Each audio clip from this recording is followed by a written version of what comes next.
এখানে দিয়ে দিয়েছি আমি রসুন। এখন দেব পেঁয়াজ। রসুন পেঁয়াজ দিয়ে আমি ডালটাকে সম্বার দিয়ে রাখছি। মসুরি ডাল বানাচ্ছি। মসুরি ডাল রসুন পেঁয়াজ দিলে সম্বার দিয়ে খেতে না অনেক ভালো লাগে। রসুন পেঁয়াজ দিয়ে সম্বার দিলে। টমেটোও দিব আমরা। এখানে আমি রসুন পেঁয়াজ আর টমেটো ভেজে ডালটাকে সম্বার দিব। তো মসুরি ডাল আর রসুন পেঁয়াজ আর টমেটো দিয়ে সম্বার দিলে না খেতে অনেক ভালো লাগে। মসুরি ডালটা আমি সম্বার দিয়ে দেবো।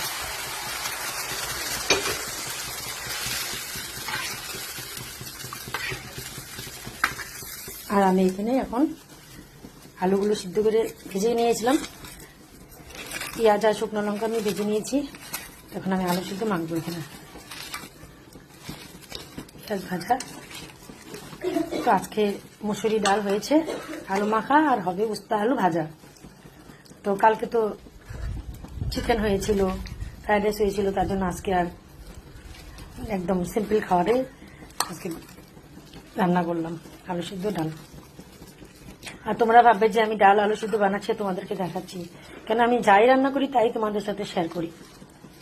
তো যখন আমি মাছ মাংস রান্না করি সেটা তোমাদের সাথে আমি শেয়ার করি। তো আমি আজকে ডাল আলু সিদ্ধ বানিয়েছি, সেটাই তোমাদের সাথে শেয়ার করলাম। তোমরা আবার কমেন্ট করে বলো না যে আলু সিদ্ধ ডাল বানাচ্ছে দেখাচ্ছে। তো আমি যেটাই রান্না করি সেটাই তোমাদের সাথে শেয়ার করি। আর এমনি করে আলু মাখা খেতে কে কে ভালোবাসো কমেন্ট করবে। পেঁয়াজ আর শুকনো লঙ্কা ভেজে অনেকটা টেস্টি হয় খেতে।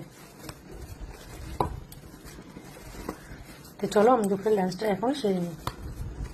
ভিডিওটা যদি ভালো লাগে লাইক করে দিবে, একটা কমেন্ট লাইক, আর কমেন্ট করবে কে কে ভালোবাসে এরকম আলু সিদ্ধ খেতে।